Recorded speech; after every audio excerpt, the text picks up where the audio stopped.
Welcome to मीको FM, जहां कहानी सिर्फ सुनाई नहीं जाती, महसूस की जाती है। रोमांस, सस्पेंस और इमोशन से भरी नवल स्टोरीज बिल्कुल पॉकेट एफएम के अंदाज में। मैं हूं मीको और चलिए शुरू करते हैं आज की कहानी। खरगोश का वादा, किस्मत का खेल बदल गया। जियाओ वू चेन फैंग की बातें सुनकर उलझन में पड़ गई। उसने सोचा, ठीक कह रहा है ये। अगर सच में मेरी सोल रिंग चाहिए होती तो अकेले में क्यों बताता, सबको नहीं बता देता। इस विचार के साथ जियाओ वू ने अपने संदेह को अस्थायी रूप से छोड़ दिया। उसने मन बना लिया, पहले इस लड़की को जाने देती हूँ, देखती हूँ ये क्या करता है। धीरे धीरे उसकी जांघों ने दबाव छोड़ा और चेन फैंग जमीन से उठ खड़ा हुआ। उसके सफेद कपड़े कीचड़ से सने थे, लेकिन उसे कोई परवाह नहीं थी। हल्के से झाड़कर उसने पूछा, अब मुझ पर भरोसा है? जियाओ वू ने गंभीरता से जवाब दिया, भरोसा है, लेकिन सावधानी नहीं छोड़ूंगी। चेन फैंग की आंखों में अजीब भाव आया। उसने सोचा, सौभाग्य से यह बेवकूफ खरगोश मुझसे मिली। कोई और होता तो इसकी सोल रिंग ठग लेता और यह खुशी खुशी धोखा खाती और उनके पैसे गिनने में मदद भी करती। चेन फैंग मुस्कुराया, चिंता मत करो, मैंने कहा ना कि धोखा नहीं दूंगा, लेकिन तुम्हें भी एक शर्त माननी होगी। ये सुनते ही जियाओ वू ने नाक सिकुड़ी। जानती थी, सोल मास्टर्स सबसे बुरे होते हैं, तुम्हारी नीयत खराब ही होगी। वह अपनी घातक टांगे इस्तेमाल करने वाली थी, लेकिन चेन फैंग ने जल्दी से कहा, अरे रुको, मेरी शर्त तो सुन लो। जियाओ वू ने सतर्क होकर कहा, ठीक है, बोलो। उसने मन में ठान लिया, जरा सी भी गलत बात हुई सीधी गर्दन तोड़ दूंगी। लेकिन जो चेन फैंग ने कहा वह बिल्कुल अप्रत्याशित था। उसने धीरे से कहा, मुझसे वादा करो कि तुम किसी भी हालत में अपनी सोल रिंग की बलि नहीं दोगी। क्या? जियाओ वू की आंखें फैल गईं। मुझे अपनी सोल रिंग की बलि नहीं देनी? यह क्या मतलब? वह पूरी तरह चौंक गई थी। उसने सोचा था कि चेन फैंग कोई अजीब या गलत मान करेगा, लेकिन ये तो बिल्कुल उल्टा था। चेन फैंग ने तुरंत कहा, मैं मान लूंगा कि तुमने वादा कर लिया। उसने जियाओ वू को सोचने का मौका ही नहीं दिया। दरअसल चेन फैंग की इस मान के पीछे एक बड़ी रणनीति थी। उसे कोई गलत मान करने में दिलचस्पी नहीं थी, लेकिन मुफ्त में किसी खरगोश का रहस्य भी नहीं रख सकता था। इसलिए उसने अगला सबसे अच्छा विकल्प चुना, तानसान के मौके को हमेशा के लिए खत्म कर देना। जियाओ वू ने संदेह से पूछा, क्या यही एकमात्र शर्त है? चेन फैंग ने बेहद गंभीरता से कहा, हाँ, बस यही। जियाओ वू ने सोचा और फिर कहा, ठीक है, मैं मान जाती हूँ। लेकिन फिर उसकी आंखें खतरनाक हो गईं। अगर मुझे पता चला कि तुमने किसी को बताया तो मैं तुम्हारी गर्दन तोड़ दूंगी। चेन फैंग ने मन ही मन सोचा, ये बेवकूफ खरगोश, अगर मुझे बताना होता तो क्या तुम्हें मुझे ढूंढने देता। दोनों फिर से रास्ते पर चल पड़े। तभी जियाओ वू ने पूछा, हम कहाँ जा रहे हैं? चेन फैंग को हंसी आ गई। लगता है 100,000 साल के सोल बीस्ट की सोच की आदत बदलना मुश्किल है। कुछ देर बाद जियाओ वू की आंखों में अचानक संदेह का भाव आया। जियाओ वू की नजर में एक अजीब सतर्कता थी। चेन फैंग ने सोचा, यह क्या नजर है? सब कुछ साफ हो गया, फिर अकादमी क्यों नहीं लौट रहे? चेन फैंग पलटा और जियाओ वू की बड़ी सतर्क आंखों को देखकर हंस पड़ा। दोपहर हो गई है, क्या इसे भूख नहीं लगी? लगता है इसे लग रहा है कि मैं इसे कहीं घसीट रहा हूँ। चेन फैंग ने थोड़ी झुंझलाहट से कहा, अरे, खाना खाने जा रहे हैं? ओह, जियाओ वू ने धीमी आवाज में जवाब दिया। पता नहीं क्या सोच रही थी, लेकिन उसी पल एक बड़ा ट्विस्ट हो रहा था। चेन फैंग के सिस्टम में अचानक आवाज गूंजी, धमाकेदार सफलता। जियाओ वू ने वादा किया, वो कभी अपनी सोल रिंग की बलि नहीं देगी। परिणाम, तानसान का सबसे बड़ा पावर अप हमेशा के लिए ब्लॉक। इनाम, 5000 विलेन पॉइंट्स और special skill unlock. Fate changer. Chen Fang की आंखों में विजयी चमक आई। परफेक्ट। अब तानसान कभी भी 100,000 साल की सोल रिंग नहीं पा सकेगा। उसकी किस्मत में सबसे बड़ा मोड़ मैंने काट दिया। दूर से छुपकर देख रहे तांग हाओ को अजीब बेचैनी महसूस हुई। ये लड़का जियाओ वू से बात क्यों कर रहा है? कुछ गड़बड़ है, लेकिन वह समझ नहीं पाया कि क्या। जल्द ही दोनों एक छोटे से गांव में घुस गए।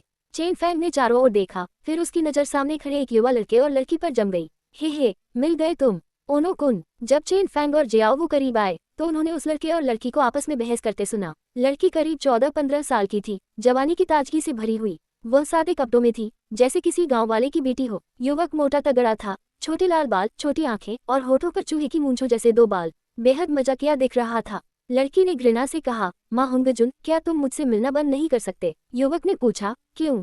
कोई हुआ? क्या मैं तुम्हारे साथ अच्छा नहीं हूँ? लड़की के गाल थोड़े लाल हो गए। हम एक दूसरे के लिए सही नहीं हैं। मैं सच में तुम्हें बर्दाश्त नहीं कर सकती। अचानक माँ हुंगजुन नाम का युवक गुस्से से भड़क उठा। बर्दाश्त नहीं कर सकती? तुम मुझे छोड़ना चाहती हो तो पहले एक बार फिर से मेरे साथ। ये कहते हुए वह लड़की को पकड़ने के लिए आगे बढ़ा। ये देखकर चेन फैंग ने अचानक चिल्लाकर कहा, अरे, उस लड़की को छोड़ो, मुझे देखने दो कि इतना बेशर्म कौन है। छोटा मोटा माँ हुंगजुन वहीं जम गया और पलटकर देखा। जब उसने जियाओ वू का प्यारा चेहरा देखा तो उसकी आंखें चमक उठी। वाह, कितनी खूबसूरत लड़की है। फिर माँ हुंगजुन ने चेन फैंग को देखा और बोला, क्या तुम अपनी गर्लफ्रेंड बदलना चाहते हो? ठीक है, मैं मान जाता हूँ, तुम बदलना चाहोगे, हथौड़े की तरह। चेन फैंग का चेहरा गुस्से से काला हो गया। क्या ये छोटा मोटा मरना चाहता है?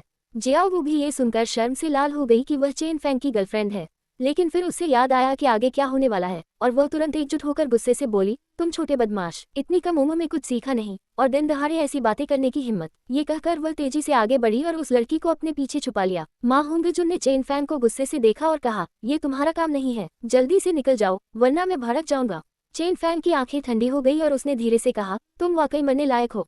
इतना कहकर उसने बकवास बंद की और हाथ उठाकर इशारा किया। एक बेहद तेज तलवार की ऊर्जा निकली और सीधे छोटे मोटे के दानतियन की ओर बढ़ी। माँ होंगजुन ने तुरंत प्रतिक्रिया दी। वह झुका और अपनी बाहों से रोका। बूम, एक असामान्य आवाज आई और छोटे मोटे की बाहें कांपने लगी। चेन फैंग की आंखें कठोर थीं। अगर श्रेक अकादमी की चिंता न होती तो ये छोटा मोटा अब तक मर चुका होता, लेकिन फिर भी माँ होंगजुन चिल्लाया, अरे तो तुम सोल मास्टर हो, तभी मेरे काम में दखल देने की हिम्मत की। फिर उसने चिल्लाकर कहा, फीनिक्स मार्शल स्पिरिट अधिकार करो। जैसे ही वह बोला, उसके शरीर से बैंगनी लाल रोशनी निकली। उसके छोटे बाल लंबे होने लगे, 2 पीली सोल रिंग्स उठी और उसके हाथ पक्षी के पिंजों जैसे हो गए। आसपास का तापमान तुरंत बढ़ गया। चेन फैंग ने व्यंग्य से कहा, हाँ, ये फीनिक्स है, जो नहीं जानते वो सोचेंगे यह होनो जीन है। माँ होंगजुन इस समय बेहद मजाकिया लग रहा था। ऊंचे खड़े बाल, गोल शरीर, चमकीले लाल बैंगनी पंख, गली में धमाका करने की क्षमता, एक जोशीले युवक जैसे। जियाओ वो हंसने लगी, हाँ, बिल्कुल सही कहा। चेन फैंग के मजाक को सुनकर माँ होंगजुन ऐसे भड़क गया जैसे किसी ने उसकी पूंछ पर पैर रख दिया हो। भीख मांगने से भी कोई फायदा नहीं। अगले ही पल उसके शरीर पर पहली सोल रिंग चमकी। उसने मुंह खोला और बैंगनी लाल आग उगली सीधे जियाओ वो की ओर। चेन फैंग की भौहें सिकुड़ गईं। ये लड़का सच में बेशर्म है। उसने उंगली से एक तलवार की ऊर्जा निकाली और आग बुझ गई। स्वर्ग के मार्ग के तहत कोई भी ऊर्जा सबसे मूल सोल पावर में बदल जाती है, आग सहित। इस क्षण माँ होंगजुन ने अपनी दूसरी सोल स्किल सक्रिय की, फीनिक्स इन फायर। तुरंत उसके पूरे शरीर पर बैंगनी आग घूमने लगी जैसे वह एक जलता हुआ आदमी हो। वह रुका नहीं और चेन फैंग की ओर चल पड़ा। क्या तुम इतनी खूबसूरत लड़की के लायक हो? मैं तुम्हें बेवकूफ समझता हूँ। लेकिन तभी एक बड़ा ट्विस्ट आया। चेन फैंग की आंखों में एक खतरनाक चमक आई। चेन फैंग ने न तो हिले, नहीं बचने की कोशिश की। वह सीधे आगे घूर रहा था। वह स्वाभाविक रूप से जानता था कि यह माँ होंगजुन किस तरह का इंसान है। उसका व्यवहार बेहद परेशान करने वाला था। ऐसा इंसान अंत में मिनकुल की बाई चेनजियांग के साथ कैसे हो सकता है? चेन फैंग ने सोचा, हालांकि मैं आज इसे मार नहीं सकता, लेकिन सबक तो सिखा ही सकता हूँ। इस क्षण माँ होंगजुन भी करीब आ गया और हाथ बढ़ाकर पकड़ने की कोशिश की।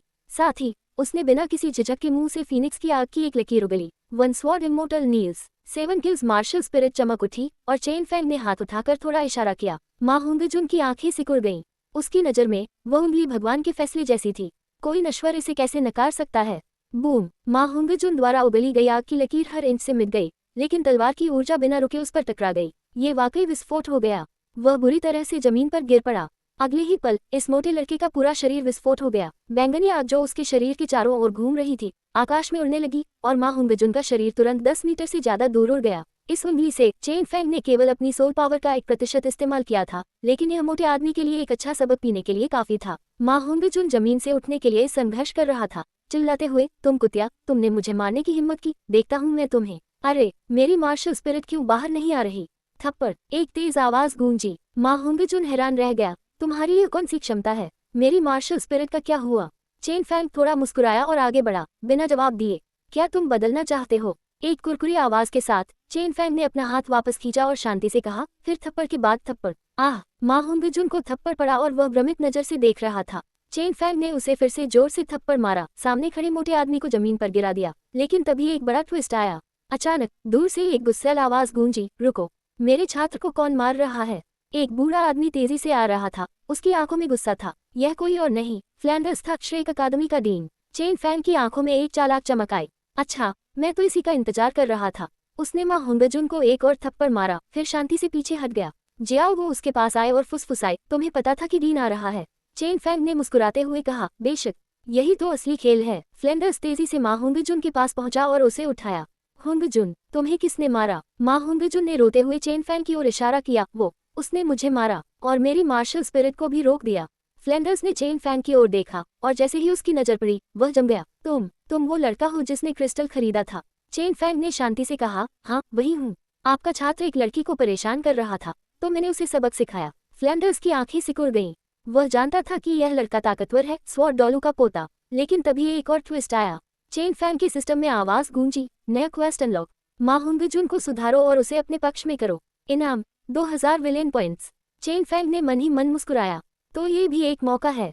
उसने फ्लैंडर्स की ओर देखा और कहा, मैं माफी मांगता हूँ, लेकिन आपके छात्र को सुधार की जरूरत है।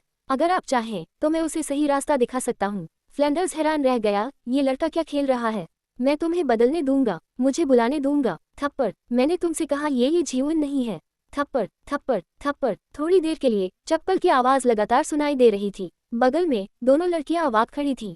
क्या इतना क्रूर होना जरूरी है? लेकिन फिर भी ये देखकर इतना सुकून क्यों मिल रहा है?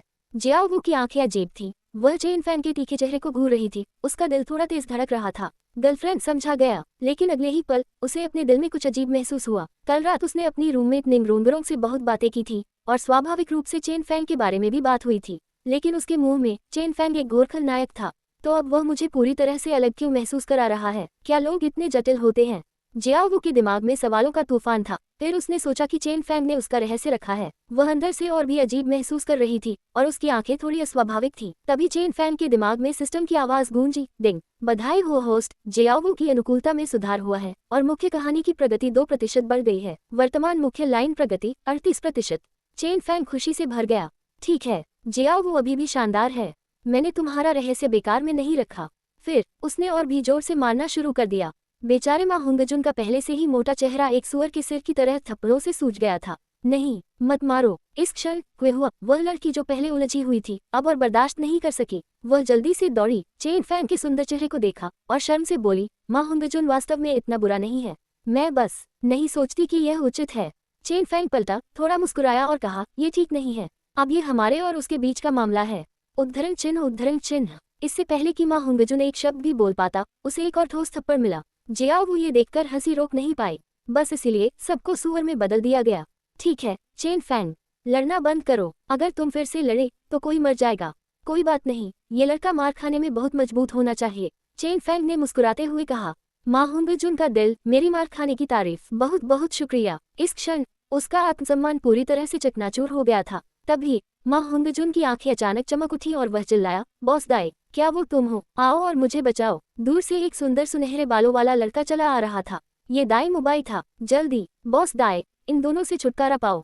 माँ हुंगजुन उत्साहित हो गया और अपनी मोटी उंगली चेन फैंग और जियाओ की ओर इशारा किया। चेन फैंग मुस्कुराया और कहा, अगर तुम अभी भी अपनी उंगली चाहते हो तो मैं सलाह देता हूँ कि इसे हटा लो। मैं। माँ हुंगजुन जल्दी से खड़ा हुआ और पीछे छुप गया। दाई मुबाई ने चारों ओर देखा और लगभग समझ गया। फिर वह मुस्कुराया और कहा, चेन फैंग, जियाओ, तुमने गलतफहमी की है। दरअसल माँ हुंगजुन श्रेक अकादमी का है। फिर उसने फिर से पीछे देखा और माँ हुंगजुन से कहा, तुम चाहते हो कि मैं तुम्हारी मदद करूं? मैं यह नहीं कर सकता, चेन फैंग मुझसे बेहतर है। क्या? माँ हुंगजुन तुरंत निराश हो गया। ताकत का सम्मान होता है, वह और क्या कह सकता था। ये पिटाई बेकार गई। इसके बाद कई लोग बातें करते हुए वापस चल पड़े। अरे चेन फैंग, तुम और जियाओ साथ क्यों हो? दाई मुबाई ने अजीब नजरों से पूछा। क्या ऐसा हो सकता है कि? हाँ, वह मेरी गर्लफ्रेंड है, चेन फैंग ने स्वाभाविक रूप से कहा। जियाओ तुरंत शर्म से लाल हो गई और जल्दी से इनकार किया। ये कहने के बाद दाई मुबाई ने विश्वास नहीं किया।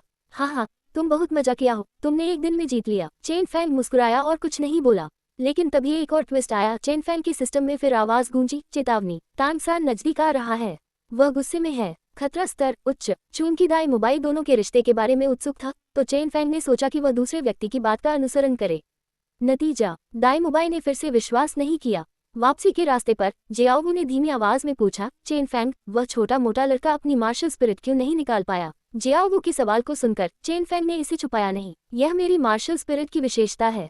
तियानदाओ तलवार अस्थायी रूप से सोल मास्टर की मार्शल सोल विशेषताओं को भी दबा सकती है। दूसरे शब्दों में, माँ हुंगजुन उस समय केवल सबसे बुनियादी सोल पावर का उपयोग कर सकता था। बेशक पूर्व शर्त यह है कि चेन फैंग की ताकत विरोधी को स्थिर करने में सक्षम होनी चाहिए। तो ये बात है। जियाओ ने पलकें झपकाईं।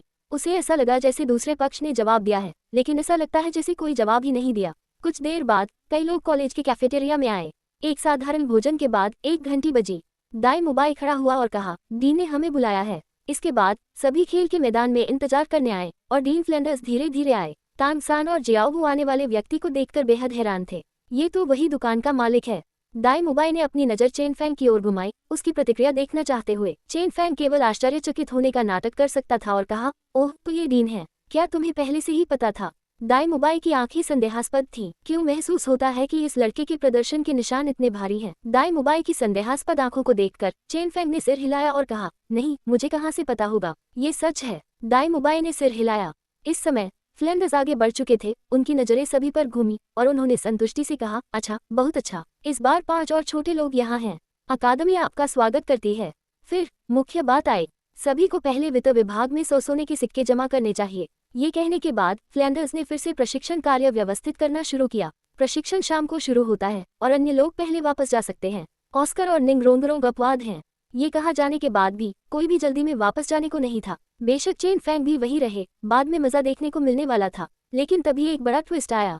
निंग्रोंगरोंग, जो अब तक चुपचाप खड़ी थी, अचानक आगे बढ़ी। उसकी आंखों में गुस्सा था और उसने तेज आवाज में कहा, 100 सोने के सिक्के, ये तो लूट है। मैं किबाओ ग्लेज्ड सेक्ट की बेटी हूँ और आप मुझसे फीस मांग रहे हैं। फ्लैंडर्स की आंखें सिकुड़ गईं।